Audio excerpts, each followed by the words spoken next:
दिल्ली सल्तनत का यहाँ देखिए दोस्तों पूरा कंप्लीट जो है आपके यूपीएससी के लिए पूरा संपूर्ण नोट्स बना दिया है यूपीएससी प्रीलिम्स के लिए, जिसमें आपका कंप्लीट जो है आपका राजनीतिक इतिहास और सैन्य इतिहास, प्रशासनिक इतिहास को देखिए कितना अच्छा रेड लाइन से ये करके लिख दिया है जो पूछा भी गया है, वस्तुकला और संस्कृति को, साहित्य और समाज को, उसके बाद आपका जो है विगत यानी कि पीवाईक्यू को भी यहाँ पर मैंने ऐड कर दिया है। तो दिल्ली सल्तनत का पूरा कंप्लीट नोट्स आपके यहाँ पर लेकर के आ चुके हैं। मतलब इतना आप पढ़ लीजिएगा ना तो और आपको कहीं भटकने की आवश्यकता नहीं होगी, क्योंकि कारण ही है ना, जैसे राजनीतिक इतिहास को देखो यहाँ पर कालक्रम लिख दिया है, और जैसे गुलाम वंश का यहाँ पर देखिए कंप्लीट है, खिलजी वंश का यहाँ पर कंप्लीट राजनीतिक इतिहास, तुगलक वंश का कंप्लीट यहां पर लिख दिया है, उसके बाद सैयद वंश का यहां पर कंप्लीट लिख दिया है। फिर यहां पर जाकर के देखेंगे प्रशासन और इसकी अर्थव्यवस्था में तो जो जो इंपॉर्टेंट है, इससे तो प्रीलिम्स में क्वेश्चन भी पूछे जाते हैं, इसका भी सारा लिख दिया। और जो रेड लाइन से किए ये यूपीएससी में पूछा भी है और इसकी आने की भी संभावना है। और साथ ही पूरा प्रांतीय कर व्यवस्था, तकनीक अर्थव्यवस्था क्या था, फिर यहां पर वस्तुकला पर देखिए सारा कुछ लिख दिया। वस्तुकला में भी देखिए गुलाम वंश की वस्तुकला हो गया, खिलजी वंश की वस्तुकला हो गया, तुगलक वंश की वस्तुकला हो गया, फिर सैयद वंश का जो है कंप्लीट वस्तुकला हो गया, सारा यहां पर मैंने लिख दिया। फिर साहित्य और समाज में एक एक लाइन करके, ये तो इतना इंपॉर्टेंट है ना कि एक बार इसको आप नोट्स बना लीजिएगा ना तो समझ जाइए कि लगभग आपका क्वेश्चन आना ही आना है इससे। तो यूपीएससी एंड पीसीएस के लिए बहुत हेल्पफुल है। बाकी मैंने पीवाईक्यू भी यहां टोटल मैंने ऐड कर दिया, अभी तक सल्तनत काल से जो भी पूछा गया इसको भी सॉल्व करेंगे। तो सारा कंप्लीट करवाने वाले हैं, तो चैनल पर नए हो तो सब्सक्राइब कर लेना। बाकी इसके पीडीएफ के लिए आप हमारे टेलीग्राम ग्रुप में ऐड हो जाना, बहुत ही कम प्राइस में बहुत अच्छा बना दिया। कमेंट सेक्शन में नंबर है तो वहां से मैसेज कर सकते हैं। तो दिल्ली सल्तनत का ये हमारा होने वाला है संपूर्ण नोट। तो चलिए यहां पर स्टार्ट करते हैं इसको, ठीक है। तो पहले हम देखेंगे राजनीतिक और सैन्य इतिहास को देखेंगे। इसको पढ़ने से पहले थोड़ा सा देख लेते हैं कि राजवंशों का जो है विस्तृत जानकारी हमको मिलता है 1206 से 1526 तक हमको सल्तनत काल मिलता है।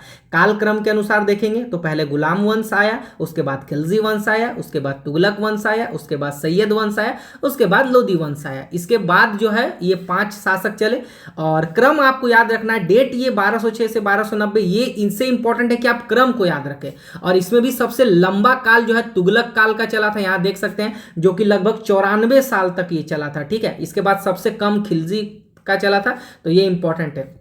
अब चलिए यहां पर देखते हैं मामलुक मतलब गुलाम वंश का, देखते हैं कि गुलाम वंश का क्या था, यहां पर इंपॉर्टेंस क्या था इसके राजनीतिक इतिहास में। तो कुतुबुद्दीन ऐबक जो कि किसका था, मोहम्मद गौरी का ये दास था। इसकी राजधानी क्या थी भाई, लाहौर थी। इसने इसकी जो है उदारता के कारण इसे लाख बख्श कहा गया, यानी लाखों का दान देने वाला लाख बख्श कुतुबुद्दीन ऐबक को कहा गया जाता है। और याद रखना 1210 में चौगान या पोलो खेलते समय इसकी जो है मृत्यु हो गई थी, ठीक है। चलिए उसके बाद इल्तुतमिश के बारे में पढ़ते हैं। तो इल्तुतमिश जो कि 1211 से 1236 तक इसका शासन चला, दिल्ली का इसको जो है वास्तविक संस्थापक माना जाता है, याद रखना। और जो मैं ये बता रहा हूं ना, इसका आप शॉर्ट नोट्स भी बना करके चलो, क्योंकि मैंने इसको नोट्स के फॉर्मेट में ही लिखा बनाया है, ठीक है, ताकि आप इसको कॉपी में अच्छे से नोट्स बना करके जल्दी रिवीजन कर पाए, ठीक है। बाकी आप इसको यहां से भी पढ़ करके रिवीजन कर सकते हैं। तो इल्तुतमिश को दिल्ली सल्तनत का वास्तविक संस्थापक कहा जाता है, और राजधानी इसने जो है लाहौर से दिल्ली लाया, याद रखना ये इंपॉर्टेंट है, राजधानी लाहौर से दिल्ली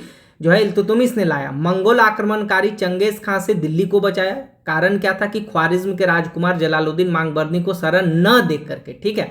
उसके बाद विशुद्ध अरबी सिक्के चलाए, जिसमें चांदी का टका और तांबे का जीतल इंपॉर्टेंट है, ठीक है। साम्राज्य में इक्ता प्रणाली को ये स्टार्ट किया और इक्ता में विभाजित किया, इल्तुतमिश नहीं, ठीक है। चलिए रजिया सुल्तान के बारे में देखते हैं। तो मध्यकालीन भारत की पहली और एकमात्र मुस्लिम शासिका थी। इसने जो है पर्दा प्रथा को त्यागा और कुबा जिसको कोट बोलते हैं और कुल्हा जिसको टोपी बोलते हैं पहनकर दरबार में ये जो है आई, ठीक है। उसके बाद गयासुद्दीन बलबन को पढ़ते हैं। बलबन के बारे में बहुत इंपॉर्टेंट आपको पढ़ना है, क्योंकि इससे क्वेश्चन इस बार के प्रीलिम्स में आ सकते हैं, ठीक है। तो बलबन के बारे में देखते हैं। 1266 से 1287 राजत्व के दैवीय सिद्धांत को ये जो है फॉलो किया। राजत्व का दैवीय सिद्धांत मतलब समझ जाओ कि हम किसी उलेमा या तो किसी धार्मिक चीज को नहीं मानेंगे, हम खुदा मतलब हम जो है शासन को अपने तौर पे यानी स्टेट पावर के तौर पे चलाएंगे, मतलब राजा ही सर्वशक्तिशाली उसको बोलते हैं, ठीक है। दैवीय सिद्धांत, राजा के दैवीय सिद्धांत। अच्छा, स्वयं को नियाबत ए खुदाई मतलब का ईश्वर का प्रतिनिधि कहा, और याद रखना जिल्ले ए इलाही यानी ईश्वर की छाया अपने आप को कहा। प्रीलिम्स में पूछ सकता है, नोट कर लेना। 40 दल मतलब कि जो आपका तुर्काने ए चहलगामी जो बनाया था, यहां पर देखिए इल्तुतमिश ने बनाया था तुर्काने ए चहलगामी, जो 40 दल का जो गठन किया था, इसको जो है बलबन ने जो है समाप्त कर दिया था। यानी 40 दल तुर्काने ए चहलगामी को समाप्त कर दिया था बलबन ने। विद्रोहियों और मंगोलों के प्रति लौह और रक्त की नीति जो है इसने अपनाई। ठीक है, तो ये आपको याद रखना है। उसके बाद यहां पर देखते हैं दरबार में सिजदा और पाबोस जैसा प्रणाली शुरा की मतलब कि स्टार्ट किया। तो सिजदा क्या था कि घुटने पर बैठकर सुल्तान के सामने सिर झुकाना, और पाबोस था आपके सुल्तान के कदम चूमना जैसी, और ये सब ईरानी प्रथाएं थी जो इसी ने स्टार्ट किया था, बलबन ने। सैन्य विभाग में दीवान ए अर्ज की स्थापना की, जो कि आपका क्या था, फारसी आपका 9 वर्ष था। ठीक है, सैन्य विभाग में दीवान ए अर्ज की स्थापना की और फारसी 9 वर्ष मनाना शुरू किया। ठीक है, उसके बाद चलिए देखते हैं खिलजी वंश को देखते हैं। तो खिलजी वंश को थोड़ा सा देख लेते हैं, यहाँ पर इंपॉर्टेंट क्या है। तो जलालुद्दीन फिरोज खिलजी, जो कि 1290 से 1296 तक इसने जो है खिलजी वंश का जो है इसको संस्थापक माना जाता है। इसका शासन जो है उदारता और सहिष्णु था। ठीक है, उसके बाद अलाउद्दीन खिलजी के प्रति आते हैं, क्योंकि इसी से इंपॉर्टेंट ज़्यादातर क्वेश्चन आपके चांसेस रहते हैं पूछने के, तो इसको आप हाईलाइट कीजिएगा। ठीक है, अच्छा, इसका मूल नाम क्या था, अली गुरसब था। इसने सिकंदर ए सानी मतलब कि द्वितीय सिकंदर की जो है उपाधि धारण की थी। और याद रखना, ये सब जो मैं नोट्स आपको दे रहा हूँ ना या लिखा रहा हूँ, ये सब मोस्ट इंपॉर्टेंट है आपके प्रीलिम्स के लिए। तो आप इसको बहुत सेलेक्टेड मैंने इसको जो है क्रिएट किया, तो इसको आप जरूर याद करना। ठीक है, उपाधि धारण की। फिर यहाँ पर देखते हैं सैन्य सुधार। तो अलाउद्दीन खिलजी ने सैन्य सुधार किया, जिसमें क्या था, स्थायी सेना रखा, 5 लाख का स्थायी सेना रखा था, ये याद रखना। और सैनिकों को नगद वेतन देने वाला ये पहला सुल्तान बना। ठीक है, सेना में भ्रष्टाचार को रोकने के लिए घोड़ों पर दाग लगाने और सैनिक पर जो है हुलिया दर्ज करने की जो है प्रथा स्टार्ट की। यानी घोड़ों पर जो है दाग लगाना और सैनिकों का हुलिया दर्ज करना की प्रथा शुरू की। हुलिया मतलब सैनिक एक हुलिया में रहेंगे और घोड़ों पर दाग लगेगा, तो इससे भ्रष्टाचार जो है वो कम होगा। ठीक है, चलिए बाजार नियंत्रण नीति को थोड़ा देखते हैं कि इसका क्या था। इसका जो बाजार नियंत्रण नीति से इंपॉर्टेंट क्वेश्चन पूछे जाते हैं। तो वस्तुओं के मूल्य निर्धारण किए। दीवान ए रियासत, याद रखना, वेरी वेरी वेरी इंपॉर्टेंट। दीवान ए रियासत, जिसको जो है वाणिज्य मंत्री भी बोला जाता था, और शाहान ए मंडी, जिसको बाजार अधीक्षक भी बोला जाता था, इसको दारोगा भी बोलते थे। ठीक है, नियुक्त किए गए। ठीक है, और सार्वजनिक वितरण प्रणाली पीडीएस का जो है अग्रदूत इसी को माना जाता है। ठीक है, अलाउद्दीन खिलजी को। चलिए उसके बाद आगे बढ़ते हैं, क्या है इंपॉर्टेंट, राजस्व की नीति में इसने क्या क्या अपनाया। तो भूमि की पैमाइश की, जिसको भूमि की पैमाइश मतलब माप की भूमि की, और पैमाइश कराकर जो है लगान इसी ने जो है निर्धारित करना स्टार्ट किया। बिचौलियों का, जैसे कि खूत, मुकद्दम और चौधरी के विशेषाधिकार को इसने समाप्त किया। 2 नए कर लगाए, क्या लगाए, घरी कर। घरी कर क्या था, मकान कर आपका था। उसके बाद आपका था चराई कर। चराई कर आपका क्या था, तो ये आपका जो है क्या था, बकाया वसूलने, चराई कर था। बकाया वसूलने के लिए आपका जो है दीवान या मुस्तखराज विभाग की स्थापना की। ये इंपॉर्टेंट है, याद रखना। पहले तो मैंने आपको बताया घरी कर जो कि मकान कर था, चरी कर जो कि चारागाह पर लगता था। उसके बाद ये इंपॉर्टेंट है आपका, बकाया वसूलने के लिए दीवान ए मुस्तखराज विभाग जो है इसने बनाया। इसको आप ध्यान रखना, बहुत इंपॉर्टेंट है। ठीक है, चलिए उसके बाद आगे बढ़ते हैं। यहाँ पढ़ते हैं साम्राज्य के विस्तार को इसके पढ़ते हैं। तो इसके सेनापति जो है मलिक काफूर, जिसको 1000 दिनारी भी कहा जाता था, इसने जो है दक्षिण भारत में देवगिरी, वारंगल, द्वार समुद्र और आपका मदुरै पर जो है सफल आक्रमण किए।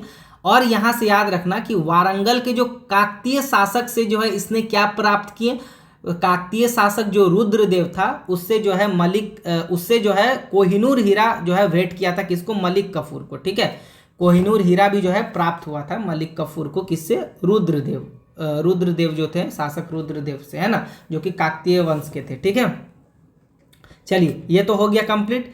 उसके बाद यहाँ पर देखते हैं तुगलक वंश को। ये बहुत इंपॉर्टेंट है, इसको आप जरूर पढ़िएगा क्योंकि इससे प्रीवियस ईयर में क्वेश्चन पूछे गए हैं। ठीक है, तो चलिए यहाँ पर गयासुद्दीन तुगलक को यहाँ पर देखते हैं। तो 1320 से 1325 तक तो इसने किसानों की स्थिति सुधारने का प्रयास किया।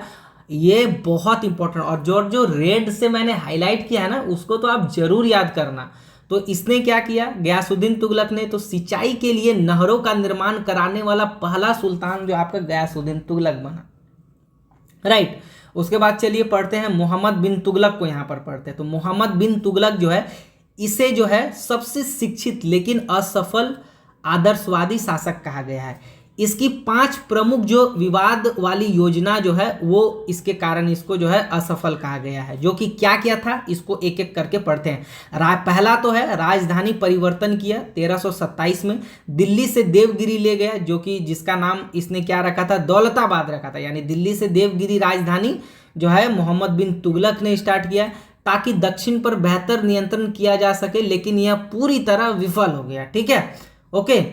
उसके बाद पढ़ते हैं सांकेतिक मुद्रा को पढ़ते हैं। ठीक है, सांकेतिक मुद्रा चलाया 1329 में। चांदी की कमी के कारण जो है तांबे और कांसे के सिक्के चलाए, जो कि जिसको जो है चांदी के बराबर मूल्य का माना गया, लेकिन इससे जो है जाली सिक्के इससे खूब बनने लगे इसके आड़ में, तो ये भी आपका ये हो गया, मतलब सफल नहीं हुआ। उसके बाद दोआब में कृषि कर में वृद्धि की, गंगा यमुना दोआब में अकाल के समय जो है कर बढ़ा, जिससे भयंकर कृषक विद्रोह भी हुआ। उसके बाद चौथा और पांचवा क्या हुआ, एक खुरासान का अभियान, चौथा और पांचवा जो है कराचिल का अभियान। दोनों सैन्य अभियान अत्याधिक खर्चीले और विफल रहे। तो ये 5 आप याद रखना, प्रीलिम्स में इससे घुमा करके क्वेश्चन पूछा जाता है। 5 देगा, उसमें से कोई एक अलग रख देगा, तो वो आपको सेलेक्ट करना पड़ेगा, मतलब ये आपको समझना है। ठीक है, चलिए उसके बाद आगे यहाँ पर पढ़ते हैं। फिर इसके बाद बहुत इंपॉर्टेंट, ये देखो यहाँ पर, ये मतलब इससे क्वेश्चन आपके पूछे गए हैं यूपीएससी में कि कृषि सुधार के लिए इसने जो है दीवान एक अमीर कोही नामक कृषि विभाग जो है इसने बनाया था, और किसानों को सोंधर बांटा। सोंधर मतलब ऋण, किसान को ऋण जो है इसी ने दिया था, आपके जो है मोहम्मद बिन तुगलक ने, और दीवान आमिर कोही की स्थापना भी इसी ने की थी एक कृषि विभाग की। ठीक है, उसके बाद यहाँ पर देखो कि मोरक्को यात्री इब्न बतूता जो है इसी के काल में जो है भारत आया। फिर हरिहर और बुक्का ने जो है 1336 में दक्षिण भारत में विजयनगर साम्राज्य की जो है स्थापना की। तो ये भी आपको माइंड में याद रखना है, बहुत इंपॉर्टेंट है। उसके बाद यहाँ से बढ़ते हैं आगे फिरोज शाह तुगलक के बारे में। ठीक है, तो 1351 से 1388 तक इसने शासन किया। इसने जो है सरिया, मतलब ये थोड़ा कट्टर प्रवृत्ति का था, तो इसने सरिया के अनुसार शासन किया, यानी इस्लामिक कानून के अनुसार। ठीक है, लेकिन बहुत इन्होंने कल्याणकारी योजना भी चलाई, लेकिन वो कट्टर पूर्ण तरीके से या धार्मिक आधार पर। ठीक है, तो यहाँ पर याद रखो कि ब्राह्मणों पर जो है जजिया कर लगाने वाला पहला सुल्तान ये था। सबसे अधिक नहरों का जाल इसी ने बिछाया था। याद रखना, अगर पूछेगा कि सबसे पहले सिंचाई प्रणाली, तो गयासुद्दीन तुगलक ने किया, करने वाला सुल्तान। और अगर पूछेगा कि सबसे अधिक नहरों का जाल किसने बिछाया, तो फिरोज शाह तुगलक ने बिछाया। ठीक है, सिंचाई कर हर्ब ए सर्ब जो है उपज जो है सिंचाई कर इसी ने लगाया, हर्ब ए सर्ब, जो कि उपज का 1/10 भाग लगाया। ठीक है, दासों का बहुत शौकीन था, जिसके लिए इन्होंने जो है अलग विभाग उसके लिए दीवान ए बंदगान बनाया। फिर यहाँ पर कल्याणकारी योजना, इसका देखो बहुत इंपॉर्टेंट है, इससे पूछे जा सकते हैं, और याद ये मेंस में भी पूछे जा सकते हैं, तो इसको भी लिख लेना। बाकी प्रीलिम्स के लिए तो इंपॉर्टेंट है ही। कल्याणकारी योजना में जैसे गरीबों के लिए, विधवाओं के लिए दीवान ए खैरात बनाया, एक दान विभाग था। दार उल सफ़ा, बहुत इंपॉर्टेंट, दार उल सफ़ा क्या था, एक मुफ्त अस्पताल था, चिकित्सा से संबंधित था। ठीक है, फिर यहाँ पर दीवान ए इस्तहिक है ना, इस्तिहक, दीवान ए इस्तिहक, ये क्या था, पेंशन विभाग था, स्थापित किया। तो दीवान ए इस्तिहक, दारुल उल सफ़ा, उसके बाद दीवान ए खैरात, ये 3 चीज़ याद रखना, बहुत इंपॉर्टेंट है। ठीक है, फिर उसके बाद इसके साथ इसने जो है अशोक के 2 स्तंभ, जो कि टोपरा और मेरठ का जो स्तंभ था, इसको दिल्ली लाकर जो है स्थापित किया फिरोज शाह तुगलक ने। उसके बाद आता है नसरुद्दीन महमूद तुगलक आता है। तो इसके काल में ज़्यादा नहीं, 1398 ईस्वी में तैमूर लंग का भयंकर आक्रमण हुआ, जिसने जो है तुगलक वंश जो है इससे जो है कमजोर पड़ गया। तो तैमूर लंग का आक्रमण, नसरुद्दीन मोहम्मद तुगलक। अच्छा, ये कभी कभी ना कंफ्यूज करता है इसको देख करके, फिरोज शाह तुगलक को देख करके। तैमूर लंग का आक्रमण याद रखना महमूद तुगलक, नसरुद्दीन महमूद तुगलक के काल में हुआ था। तो ये हो गया। उसके बाद लास्ट देखते हैं आपका सैयद वंश और लोदी वंश को यहाँ पर देखते हैं। ठीक है, तो पहले सैयद वंश को देखते हैं। तो खिज्र खां जो है सैयद वंश का संस्थापक था। इसने जो है सुल्तान की उपाधि नहीं ली, बल्कि रैयत आला की उपाधि से इसने शासन किया। यह स्वयं को तैमूर का प्रतिनिधित्व मानता था। ठीक है, तो इतना इसके लिए इंपॉर्टेंट है। उसके बाद देखते हैं बहलोल लोदी के बारे में। तो 1451 से 1479 के बीच चला, ये है ना, सॉरी 89 तक ये चला। 89 तक। लोदी वंश का संस्थापक और भारत में प्रथम अफगान साम्राज्य का संस्थापक था ये बहलोल लोदी। उसके बाद यह अपने सरदारों का बहुत सम्मान करता था, उनके खड़े होने पर स्वयं भी खड़ा हो जाता था और उन्हें जो है मसनद ए अली कहा जाता था। ठीक है, मसनद ए अली कहा जाता था। सिकंदर लोदी के बारे में थोड़ा देखो, 1489 से लेकर के आपका 1517 तक यहाँ पर देखते हैं तो लोदी वंश का सबसे महान शासक सिकंदर लोदी को माना जाता है। 1504 ईस्वी में आगरा शहर की स्थापना और उसको अपनी राजधानी बनाया, याद रखना बहुत इंपॉर्टेंट। ठीक है, फिर उसके बाद देखो भूमि की पैमाइश के लिए गज ए सिकंदरी नामक नया पैमाना जो है यानी 32 अंक का जो है यह शुरू किया। ठीक है, तो ये कंफ्यूज कर सकता है वो आपका इसके मतलब कौन था आपका, ये अलाउद्दीन खिलजी और इसको लेकर के कंफ्यूज कर सकता है, तो ये याद रखना सिकंदर गज ए सिकंदरी। ओके, चलो उसके बाद देखते हैं सिकंदर लोदी का। तो यह गुलरूखी है ना, गुलरूखी उपन्यास से जो है फारसी कविताएं ये लिखा।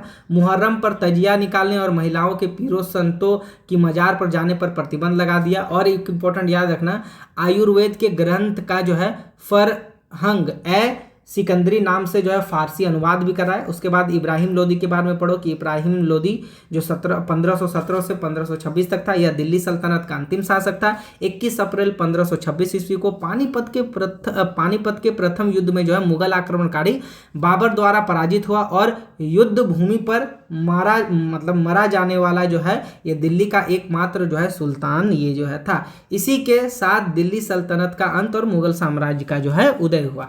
तो ये पूरा राजनीतिक इतिहास मैंने पढ़ाया, पूरा कंप्लीट बनाया, तो इसको आप नोट्स जरूर बना लो और आप इसको लिखो जरूर। ठीक है, चलिए, तो मैंने आपको गुलाम वंश का राजनीतिक इतिहास, खिलजी वंश का राजनीतिक इतिहास, तुगलक वंश का राजनीतिक इतिहास, सैयद और लोदी वंश का पढ़ा दिया मैंने। अब यहाँ से हम स्टार्ट करते हैं प्रशासन और अर्थव्यवस्था और तकनीक को यहाँ पर देखते हैं। ठीक है, चलिए, तो ये सभी शॉर्ट नोट्स है, इसको जल्दी से पढ़ते हैं। दीवान ए विजारत, तो केंद्रीय प्रशासन को थोड़ा सा यहाँ पर देखते हैं। दीवान ए विजारत, तो ये क्या था, वित्त एवं राजस्व विभाग से ये संबंधित था और इसका प्रधान जो है कौन था, वजीर था। ठीक है, यह जो है पारंपरिक था, कोई संस्थापक बेसिकली इसका था नहीं, ये पारंपरिक रूप से ही चला आ रहा था। ठीक है, तो ये आप समझ गए होंगे।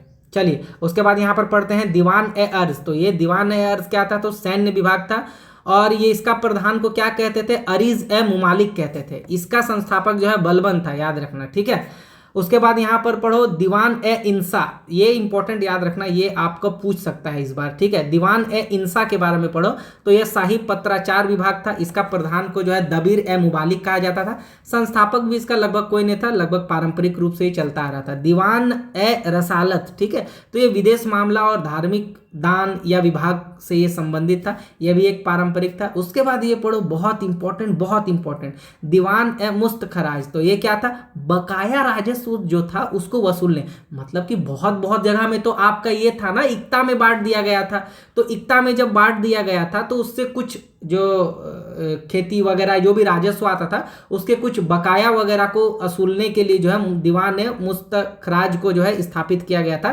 ताकि ये जो है जागीरदारों से जो बाकी बकाया है उसको लेकर के राजस्व में डाले, है ना।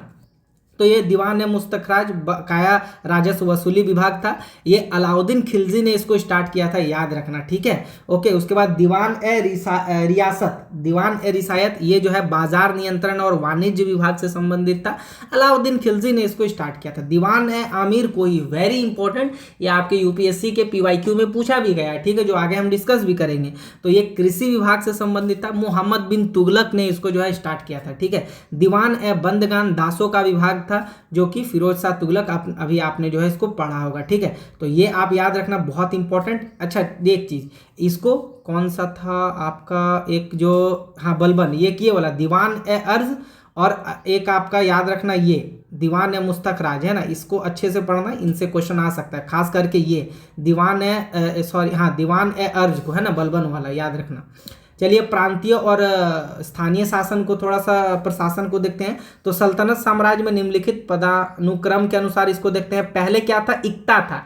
इक्ता को ही प्रांत बोला जाता था। जैसे आप प्राचीन इतिहास में आपने पढ़ा होगा कि प्रांतों में बांटा गया था, तो इसमें इक्ता में बांटा गया था और इक्ता में बांटा गया था।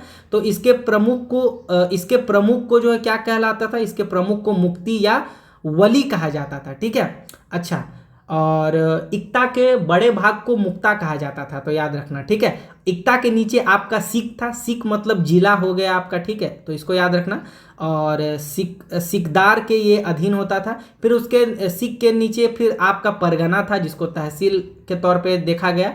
अमील, इसको जो है राजस्व अधिकारी कहा गया। और मुंसिफ, इसको जो है न्यायिक अधिकारी के अधीन इसको रखा गया, ठीक है, इसके अधीन थे, तो ये आप याद रखना। फिर उसके नीचे आपका ग्राम आता था, गांव प्रशासन की सबसे छोटी इकाई होती थी। मुखिया को मुकद्दम या चौधरी या लिपिक को पटवारी कहा जाता था, ठीक है, तो मुखिया को मुकद्दम, चौधरी को लिपिक और पटवारी कहा जाता था, कंफ्यूजन मत होना।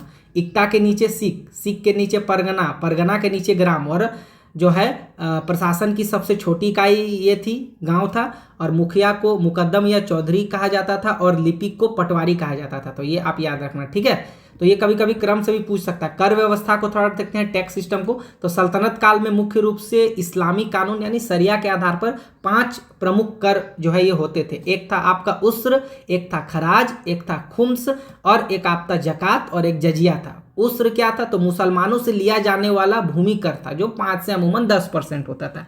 खराज ये जो था, ये गैर मुसलमान जैसे हिंदुओं से लिया जाने वाला भूमि कर था। ये उपज का 1/3 भाग या 1/2 भाग होता था। खुस्म क्या था? तो युद्ध में लूटे गए धन, जिसको गनीज बोलते थे, या भूमिगत खजाने पर कर होता था। ये जो है शरिया के अनुसार 1/5 या राज्य का और जो है 4/5 सैनिकों का होता था। मतलब कि शरिया के अनुसार जो खुस्म, जो युद्ध में जो लूटा गया धन होता था, शरिया के अनुसार उसमें 1/5 भाग जो है राजा रखता था और 4/5 भाग सैनिकों को दिया जाता था। लेकिन अलाउद्दीन खिलजी और मोहम्मद बिन तुगलक ने इसे उलट कर 4/5 हिस्सा जो है अपने ही खजाने में रख लिया, ठीक है, तो इसको याद रखना। जकात क्या होता था? तो मुसलमानों पर लगाने वाला धार्मिक कर होता था जकात, ठीक है। आय का 2.5% ये होता था, जिसका उपयोग केवल मुसलमानों के कल्याण के, याद रखना, केवल मुसलमानों के कल्याण के लिए किया जाता था, क्योंकि इस्लामी कानून के आधार पे आधारित था। उसके बाद जजिया देखते हैं। जजिया तो जो आपको पता ही है नॉर्मल कि ये गैर मुसलमान जिसको जिम्मियों पर लगाने वाला जो है ये सुरक्षा होता था कि आप गैर मुसलमान हैं, आप हमें टैक्स दे, आपको सुरक्षा मिलेगा, ठीक है, तो वो गैर मुसलमान पर लगता था। फिरोज शाह तुगलक ने इसे ब्राह्मणों पर भी लगाया था, याद रखना। तकनीकी और अर्थव्यवस्था में थोड़ा देखते हैं। तो रहट या अगरहट्टा, इसको इंपॉर्टेंट याद रखना, ये पूछा है यूपीएससी में, ठीक है। ये क्या था? सिंचाई के लिए नियंत्रण तंत्र वाला जल चक्र था। इसके उपयोग से कृषि में भारी वृद्धि होती थी। गियर व्हील एक टाइप का होता था, उसी का ये एक टाइप का था, ठीक है। चरखा आपको पता होगा, सूत काटने के लिए चरखे का प्रवेश संभवतः 13वीं सदी से 14वीं सदी में ईरानियों के माध्यम से जो है वो भारत आया, ठीक है। उसके बाद यहाँ पर देखते हैं कागज का निर्माण। तो व्यापक स्तर पर कागज का उत्पादन शुरू हुआ, जिससे पांडुलिपियां का जो है निर्माण बढ़ा। वास्तुकला और तकनीक को थोड़ा देख लेते हैं कि चूने या सुर्खी हो गया का जो है, चूने और सुर्खियों का जो है गारे के रूप में प्रयोग होने लगा। मेहराब और गुंबद का निर्माण वगैरह होने लगा। तो ये तकनीकी चीज में आप इसको कीवर्ड भी याद रखिएगा ना, तो आपका काम बन जाएगा, ठीक है। और उसका थोड़ा सा क्या था, ठीक है, जैसे रहट या अगरगट्ठा क्या था? एक जो है सिंचाई गियर तंत्र प्रणाली था। चरखा तो आपको उससे पता ही हो जाएगा कि इसका याद रखना है कि ईरानी के माध्यम से भारत है। कागज का निर्माण उत्पादन शुरू हुआ, पांडुलिपियां बढ़ा। वास्तुकला आपको पता है, चूने की सुर्खी का गारे का उपयोग करके मेहराब और गुंबद वगैरह का निर्माण ही है। तो ये कंप्लीट हो गया हमारा सेगमेंट। उसके बाद देखते हैं वास्तुकला को, देखते हैं थोड़ा, ठीक है। वास्तुकला और संस्कृति को देखते हैं, जो कि अब बहुत ही इंपॉर्टेंट है ना। तो यार देखो, तब से जो है बोल बोल के पढ़ा रहे हैं, तो हम भी थोड़ा थक जाते हैं ना। तो आप चैनल पे जरूर को जो है सब्सक्राइब कर लीजिएगा, बेल आइकन को प्रेस कर लीजिएगा। बाकी टेंशन मत लो, नोट्स हमारे टेलीग्राम ग्रुप में आप जाकर के इसको पढ़ सकते हैं, वहाँ इसका लिंक दे देंगे। चलिए, उसके बाद यहाँ देखते हैं इंडो इस्लामिक वास्तुकला और संगीत का इसमें जो है उद्भव हुआ। इंडो इस्लामिक, जैसे यहाँ पर इंडो इस्लामिक शैली की प्रमुख विशेषता क्या थी? जैसे भारतीय सहतीर प्रणाली के स्थान पर जो है मेहराब और गुंबद प्रणाली की शुरुआत हुई। जीवित प्राणियों, मानव, पशु के मूर्ति कला के चित्रण पर रोक के कारण क्या हुआ? सजावट के लिए अरबस्क शैली और कुरान की आयतों का भारी प्रयोग हुआ, ठीक है। मतलब कि जीवित प्राणियों, मूर्ति का चित्रण पर रोक लग गया। इसके स्थान पर जो है अरबस्क और अरबक्स शैली, यहाँ पर लिखो अरबस्क शैली, और आपका जो है कुरान की आयतों का भारी उपयोग किया लगा, है ना। अरबस्क शैली ये तो ज्यामिति, डिजाइन और फूल पत्तियों का बेसिकली ये एक आपका टाइप का था, ठीक है। और कुरान की आयत कैलियोग्राफी, ये तो आपको पता ही होगा, निर्माण किए गए, और इसके रूप में जो है लाल बलुआ पत्थर और उत्तम गारे जो है का उपयोग किया जाने लगा, ठीक है, मोर्टर, ठीक है। ये तो आप समझ गए होंगे। बस कॉमनली आपको याद रखना है, मेहराब गुंबद आया, अर्श आया, उसके बाद कुरान की आयतें लिखना स्टार्ट हो गया, और जीवित प्राणियां या मूर्ति का चित्रण पर रोक लग गया, ठीक है। तो ये प्रीलिम्स से भी पूछा जा सकता है, तो ध्यान रखना, ठीक है। चलिए उसके बाद हम लोग गुलाम वंश में देखते हैं कि इसकी प्रमुख कला और क्या थी, विशेषता क्या थी। तो कुव्वत उल इस्लाम मस्जिद जो दिल्ली में है, भारत की पहली इस्लामी मस्जिद जो है ऐबक द्वारा जो है 27 जैन और हिंदू मंदिरों के विध्वंस करने के बाद जो है निर्मित किया गया था ऐबक द्वारा। उसके बाद 2.5 दिन का झोपड़ा जो है अजमेर में ऐबक द्वारा जो है निर्मित एक मस्जिद था। यह पहले विग्रहराज चतुर्थ द्वारा बनवाया गया एक सांस्कृतिक विद्यालय था, ठीक है, याद रखना। कुतुब मीनार को देखो तो दिल्ली में ही है, आपको पता ही है। सूफी संत ख्वाजा मोइनुद्दीन बख्तियार काकी की याद में ऐबक ने यह शुरू किया था, ठीक है। इल्तुतमिश ने इसे पूरा किया, 3 मंजिला और जोड़ी। बाद में आकाशीय बिजली के गिरने के कारण फिरोज शाह तुगलक ने 4थी मंजिल की मरम्मत करवाई और 5वीं मंजिल बनाई, याद रखना। तो 3 इसमें इंपॉर्टेंट शासक कुतुब मीनार में, एक जो आपका ऐबक था जो स्टार्ट किया था, कुतुब मीनार इसको पूरा कराया, मरम्मत इसको किसने कराया, तो फिरोज शाह तुगलक ने करवाया, ठीक है। उसके बाद देखते हैं सुल्तानगढ़ी का मकबरा, तो इल्तुतमिश द्वारा जो है अपने पुत्र नसरुद्दीन महमूद की याद में निर्मित ये बनाया गया था। भारत का पहला जो है मकबरा इसको कहा जाता है, ठीक है। बलबन का मकबरा, भारत में वास्तुकला के इतिहास में पहली बार विशुद्ध मेहराब का प्रयोग इसी मकबरे में किया गया था, ठीक है, याद रखना, ओके। उसके बाद देखते हैं खिलजी वंश की वास्तुकला को देखते हैं। तो अलाई दरवाजा आपको पता होगा, कुतुबुद्दीन परिसर में अलाउद्दीन खिलजी द्वारा निर्मित ये किया गया था। इसमें पहली बार जो है आपका विशुद्ध गुंबद का जो है निर्माण हुआ था। इसमें घोड़े की नाल के आकार का जो है मेहराब इसमें जो है प्रयुक्त हुआ है। मार्शल ने इसे इस्लामी स्थापत्य कला के खजाने का सबसे सुंदर हीरा कहा है, ठीक है। उसके बाद सीरी का किला, मंगोल आक्रमण से सुरक्षा के लिए अलाउद्दीन द्वारा निर्मित इसको किया गया था। इसे दिल्ली का दूसरा नगर भी माना जाता है। हौज खास क्या था, तो अलाउद्दीन द्वारा दिल्ली में बनाया गया एक विशाल जलाशय था। जमात खाना मस्जिद क्या था, तो पूर्णतः इस्लामी शैली में निर्मित भारत की पहली मस्जिद, ठीक है, पूर्णतः इस्लामी शैली में निर्मित भारत की पहली मस्जिद। तो ये अलाउद्दीन खिलजी के बारे में हो गया। तो चलिए आगे हम पढ़ते हैं किसके बारे में, अलाउद्दीन खिलजी हो गया। आगे हम पढ़ते हैं तुगलक वंश के बारे में, ठीक है। तुगलक वंश के बारे में हम थोड़ा सा पढ़ते हैं। तो सलामी शैली जो है तुगलक काल की सबसे बड़ी पहचान है। तो भवनों के दीवारों को बाहर की ओर ढलवा बनाया गया ताकि वे जो है अधिक मजबूत रहे। अलंकरण का जो है इसमें जो है अभाव देखा जाता है, तो याद रखना, ठीक है, सलामी शैली। गयासुद्दीन तुगलक का मकबरा, यह एक कृत्रिम झील के बीच स्थित है, याद रखना। तुगलक का जो है मकबरा जो आगे हमने ये भी देखा भी था, यह जो है कृत्रिम जो है आपका, 1 मिनट रुकिए, गयासुद्दीन का तुगलक मकबरा यह एक कृत्रिम झील के बीच स्थित है। इसके ऊपर जो है संगमरमर का एक गुंबद है। लाल पत्थर और संगमरमर का सुंदर संगम जो है इसमें देखा गया है, ठीक है। तुगलकाबाद का किला, तो गयासुद्दीन तुगलक द्वारा जो है खुरदुरे पत्थरों से निर्मित बनाया गया है। दिल्ली का तीसरा नगर इसे कहा जाता है। फिरोज शाह कोटला, फिरोज शाह तुगलक द्वारा निर्मित दिल्ली का 5वां नगर, यही जो है अशोक के स्तंभ स्थापित है, ठीक है। उसके बाद ये हो गया आपका, देन हमारा खिलजी हो गया, गुलाम वंश हो गया, खिलजी वंश हो गया, तुगलक का देख लिया। अब सैयद और लोदी वंश का थोड़ा सा देखते हैं क्या क्या है। अष्टकोणीय मकबरे, ठीक है, तो इस काल की सबसे बड़ी स्थापत्य विशेषता है अष्टकोणीय मकबरे। उसके बाद खाने जहां तेलंगानी का मकबरा भारत का पहला अष्टकोणीय मकबरा था, ये भी आपको याद रखना है। सिकंदर लोदी का मकबरा जो भी है वो जो है अष्टकोणीय है, ठीक है, ओके। उसके बाद दोहरा गुंबद, सिकंदर लोदी के मकबरे में पहली बार, बहुत इंपॉर्टेंट याद रखना है, सिकंदर लोदी के मकबरे में पहली बार जो है दोहरे गुंबद का जो है प्रयोग किया गया। इसके अंदर जो है इसके अंदर और बाहर 2 गुंबद होते हैं, जिससे जो है इमारत की ऊंचाई भी बढ़ती है और जो है अंदर का अनुपात भी ठीक रहता है। यही तकनीक बाद में ताजमहल में भी प्रयोग किया गया, ठीक है। मोट की मस्जिद, सिकंदर लोदी के प्रधानमंत्री मियाँ भोइया द्वारा ये निर्मित है। ठीक है, तो ये सब ना प्रीलिम्स में पूछ सकता है ना, तो आप कंफ्यूज हो जाओगे, इसीलिए इंपॉर्टेंट टॉपिक को मैंने यहाँ पे लिख दिया। उसके बाद संगीत और चित्रकला को देखते हैं, पेंटिंग को।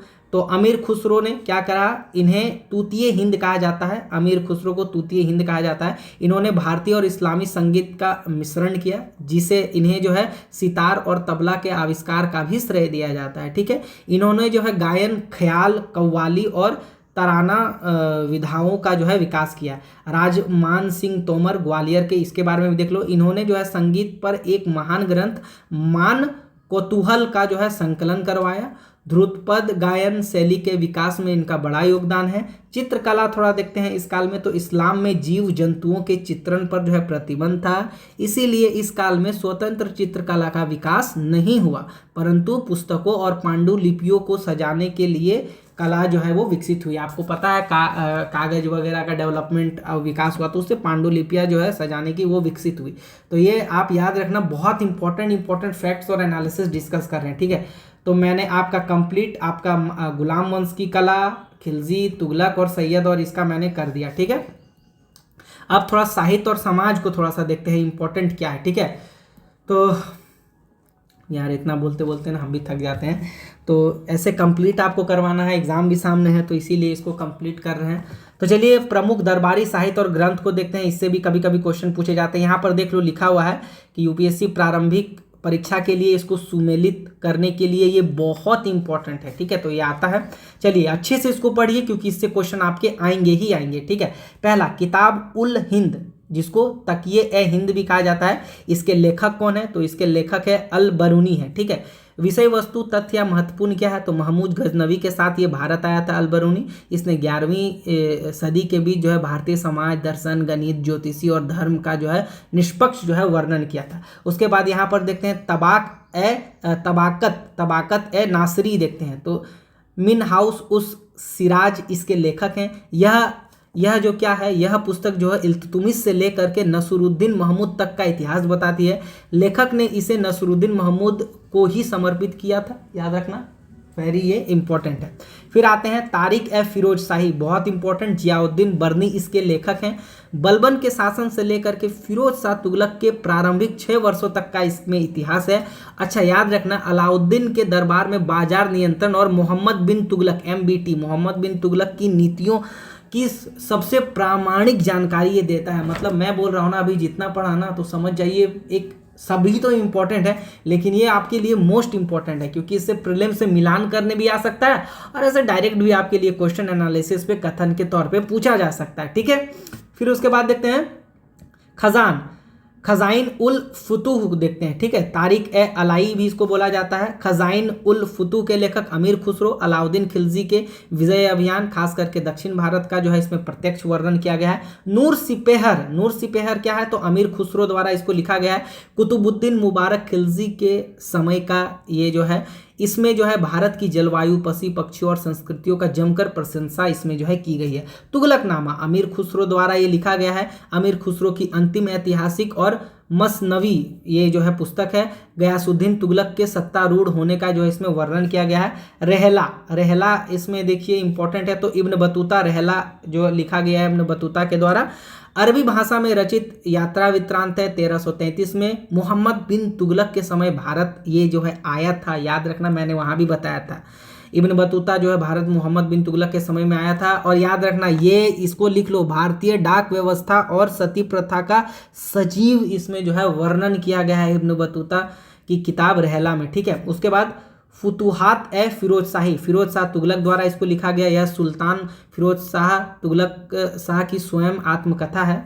ताज उल मासिर हसन निज़ामी द्वारा लिखा गया। दिल्ली सल्तनत का पहला आधिकारिक इतिहास कुतुबुद्दीन ऐबक के जीवन की घटनाओं का जो है वर्णन करता है। यहाँ पर नोट करके लिख लो। अमीर जो है अमीर खुसरो की विशेषताओं को थोड़ा देखो। अमीर खुसरो पहले ऐसे मुस्लिम कवि थे जिन्होंने अपनी रचनाओं में हिंदवी, जिसको खड़ी बोली में हिंदवी का खुलकर प्रयोग किया, यानी खड़ी बोली का खुलकर यहाँ प्रयोग किया गया है हिंदवी में।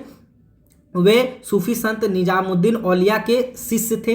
इन्होंने बलबन से लेकर के गयासुद्दीन तुगलक तक का कुल 7 सुल्तानों का शासन जो है ये देखा है, तो ये बहुत इंपॉर्टेंट है, इसको आप याद रखना, ठीक है। तो इतना पढ़ लोगे ना तो मैं गारंटी देता हूँ एकदम निश्चिंत रूप से आप जा करके एग्जाम दीजिएगा, कोई टेंशन आपका नहीं होगा, ठीक है। चलिए इतना पढ़ लिया, अब भाई चलो लास्ट क्वेश्चन देखते हैं कि आप उसको सॉल्व कर पाते हैं कि नहीं। आप सल्तनत काल से जो इंपॉर्टेंट क्वेश्चन पूछे गए हैं उसको देखते हैं, ठीक है। तो यहाँ पर देखते हैं पहला क्वेश्चन कि मध्यकालीन भारत के आर्थिक इतिहास के संदर्भ में शब्द अर्धघट्टा, अगर घट्टा किससे निरूपित करता है। ये 2016 में पूछा गया था। तो ये तो क्या था, बंधुआ मजदूर, नहीं बंधुआ मजदूर तो नहीं था। सैन्य अधिकारी को दिए गए भूमिदान, तो ये नहीं था, ये तो एकता वगैरह से था। भूमि सिंचाई के लिए प्रयुक्त जल चक्र, बिल्कुल यही था। तो ये क्या था आपका, सल्तनत काल में सिंचाई तकनीक में भारी विकास हुआ। अगर घट्टा या रहट, रहट भी पूछ सकता है, एक गियर युक्त जल चक्र था जिसका उपयोग जो है कुओं से पानी निकालकर बड़े पैमानों पर खेतों की सिंचाई के लिए किया जाता था, है ना। इसके लिए हब्बे सर्व जो है कर भी लगाया गया था, तो ये भी याद रखना, फिरोज शाह तुगलक द्वारा, ठीक है। चलो भाई आगे पढ़ते हैं। भारत के सांस्कृतिक इतिहास के संबंध में इक्ता व्यवस्था क्या था। यूपीएससी पैटर्न पे ये है, तो इसको याद रखना। एक प्रकार का धार्मिक कर, नहीं धार्मिक कर तो नहीं था। राज्य के अधिकारियों को वेतन के बदले भूमि, बिल्कुल यही था। सूफी संगीत वगैरह तो नहीं था। मध्यकालीन बाजार का तो ये कुछ नहीं था। तो ये क्या था, बी था, राज्य के अधिकारियों को वेतन के बदले भूमि का आवंटन। तो इक्ता प्रणाली की शुरुआत इल्तुतमिश ने की थी। इसके तहत सैन्य कमांडरों और अधिकारियों को नगद वेतन जो है के बजाय जो है ये इक्ता दी जाती थी। वहाँ से किसानों से राजस्व कर वसूलते थे और उससे अपनी सेना को भरण पोषण करते थे। चलिए आगे देखते हैं। 2021 में पूछा गया है ये क्वेश्चन। देखिए क्वेश्चन भी आपका कितना अच्छा अब सॉल्व हो रहा है, ठीक है। तो मैं ऐसे फालतू नहीं पढ़ाता हूँ कि कुछ भी टॉपिक में रख दूं और वो आपके एग्जाम में ही ना आए। तो मैं जो पढ़ाता हूँ उसको आप पढ़ लीजिएगा ना, तो आपका क्वेश्चन छूटने का तो चांस बहुत कम रहता है, ठीक है। तो ऐसे पढ़ाते हैं तो भाई प्लीज़ आप सब्सक्राइब कर लीजिएगा। तो चलिए निम्नलिखित पर विचार कीजिए। 2021 में पूछा गया था, इल्तुतमिश के शासन काल में चंगेज खां भगोड़े जलालुद्दीन मंगबरनी का पीछा करते हुए सिंधु नदी तक पहुंच गया था। इल्तुतमिश के शासन काल में चंगेज खां के भगोड़े, हाँ मांगबरनी तो सिंधु नदी के तट पर आ ही गया था शरण लेने यहाँ पर आपका इल्तुतमिश के पास, लेकिन इल्तुतमिश ने नहीं दिया था, तो ये तो बिल्कुल सही होगा। उसके बाद देखते हैं 2 नंबर, मोहम्मद बिन तुगलक के शासनकाल में तैमूरलंग का सिंधु नदी, नहीं मोहम्मद तुगलक के शासनकाल में तो तैमूरलंग का आक्रमण नहीं हुआ था, ये नसरुद्दीन के काल में हुआ था, हमने पढ़ा था। तो ये स्टेटमेंट गलत हो जाएगा। तो 1-2 जहां पर था वो तो एकदम गलत हो ही जाएगा। अब इसका देखते हैं। देवराय द्वितीय के विजयनगर साम्राज्य के शासन काल में वास्को डगामा केरल के भारत पर पहुंचा। देखो तब तक तो शायद विजयनगर साम्राज्य का मुझे लगता है ये देवराय द्वितीय का तो शासन ही नहीं था तब तक, ठीक है, क्योंकि 1498 तक आया था, तो तब तक तो इसका शासन ही खत्म हो गया था। तो यहाँ पर ये दोनों गलत हो जाएगा, मतलब कि एक कहाँ, हाँ एक, तो बिल्कुल एक आपका सही हो जाएगा। देखो यहाँ पर पढ़ो, कथन एक सही है क्योंकि 1221 ईस्वी में इल्तुतमिश ने बुद्धिमानी से मांगबरनी को शरण नहीं दिया था, जिससे आक्रमण जो है टल गया था उसका मंगोलों का, ठीक है। कथन 2 गलत है क्योंकि तैमूरलंग का आक्रमण 1398 में नसीरुद्दीन मोहम्मद तुगलक के समय में हुआ था, है ना। कथन 3 गलत है क्योंकि वास्को डगामा 1498 में भारत आया था, जबकि देवराय द्वितीय का शासनकाल जो है 1446 में ही समाप्त हो गया था, ठीक है, 1446 में ही समाप्त हो गया था। तो इसको याद रखना, ठीक है। उसके बाद चौथा क्वेश्चन पढ़ते हैं। दिल्ली के किस सुल्तान ने दीवान ए आमिर कोही नामक विभाग की स्थापना की थी। तो दीवान ए आमिर कोही किससे संबंधित था, ये कृषि विभाग से संबंधित था। तो इसको लगाया था आपका अलाउद्दीन खिलजी तो नहीं होगा, सिकंदर लोदी तो नहीं होगा। देखो इसमें दोनों में कंफ्यूजन थोड़ा हम भी हो गए। फिरोज शाह तुगलक नहीं, बिन तुगलक, हाँ बिन तुगलक ही लगाया था इसको, ठीक है, सही है। तो मोहम्मद बिन तुगलक ने कृषि के विस्तार और सुधार के लिए दीवान आमिर कोही का उद्देश्य जो है बंजर भूमि को खेती योग्य बनाने के लिए किया था। इसके तहत किसानों को सोंधर नामक कृषि ऋण भी दिया गया था। सोंधर ये याद रखना, इस बार पूछ सकता है। चलिए और एक इंपॉर्टेंट क्वेश्चन देख लेते हैं। निम्नलिखित में से किसने अपने सिक्कों पर जो है अल सुल्तान जिल्ला अल्लाह ईश्वर की छाया अंकित करवाया? तो जिल्ला अल्लाह इल्तुतमिश, अलाउद्दीन खिलजी, मोहम्मद बिन तुगलक, बलबन तो जिल्ले इलाही किया था, जिल्ले इलाही तो बलबन किया था। बाकी इल्तुतमिश के बारे में तो वैसा कुछ खास पढ़ते नहीं है, इसने तो सिकंदर है शान यानी बिन तुगलक ही होगा इसका आंसर, ठीक है। इसमें कंफ्यूज करेगा, यहाँ अल सुल्तान जिल इल्लाह और बलबन वाला होगा जिल्ले इलाही, तो याद रखना। देखो यद्यपि जिल्ले इलाही यहाँ पर दिया भी है, यद्यपि जिल्ले इलाही की उपाधि सबसे पहले बलबन ने धारण की थी, लेकिन अपने सिक्कों पर सिक्कों पर याद रखना। अच्छा दोनों एक ही था, ठीक है ठीक है, यहाँ कंफ्यूज कर सकता है। सिक्का को आप यहाँ रखना, ठीक है, सिक्का को देख लेना, ठीक है। यद्यपि पढ़ो, बहुत इंपॉर्टेंट, यद्यपि जिले इलाही की उपाधि सबसे पहले बलबन ने धारण की, ठीक है। तो जिले अल्लाह और जिले इलाही एक ही था, इसका मतलब यद्यपि जिले इलाही की उपाधि सबसे पहले बलबन ने धारण की थी, लेकिन अपने सिक्कों पर यह वाक्य मोहम्मद बिन तुगलक ने अंकित कराया था। देखो तो इसी से आपको कितना अच्छा घुमाया जा सकता है इस क्वेश्चन को, ठीक है, कराया था। यह प्रश्न अक्सर छात्रों को भ्रमित करता है, इसीलिए इसको ध्यान देना। यानी सिक्का पर पूछ देगा तो आपका मोहम्मद बिन तुगलक हो जाएगा, ठीक है, बिन तुगलक हो जाएगा। लेकिन अगर आपको बिना सिक्का के पूछा तो वो आपका बलबन हो जाएगा, तो इसको याद रखना। तो यार मैंने बहुत इंपॉर्टेंट क्वेश्चन आपके समक्ष मैंने डिस्कस किया। तो आप चैनल पर नए हो तो प्लीज़ जो है सब्सक्राइब कर लेना, और इसके कंप्लीट पीडीएफ के लिए हमारे टेलीग्राम ग्रुप में आप ऐड हो जाना। यहाँ से आप इसको इसी प्रकार पढ़ सकते हैं, बहुत ही कम प्राइस में, जस्ट 101 टाइम फी के साथ बना दिया है। तो ज्वाइन कर लेना। व्हाट्सअप का नंबर कमेंट सेक्शन पे है। और बाकी आपको वीडियो कैसा लगा हमें कमेंट सेक्शन में जरूर करके बताइए, क्योंकि कंप्लीट मैंने करवाया। चलिए दोस्तों, मिलते हैं नेक्स्ट टॉपिक में मुगल वंश में कंप्लीट करवाने के लिए। तब तक के लिए चैनल को सब्सक्राइब कर लेना और सपोर्ट दिखाना दोस्तों। तब तक के लिए अपने पढ़ाई और ध्यान को जो है एकत्रित करके प्रीलिम्स में लगाओ और अपनी तैयारी को मजबूत करो। मिलते हैं नेक्स्ट वीडियो में।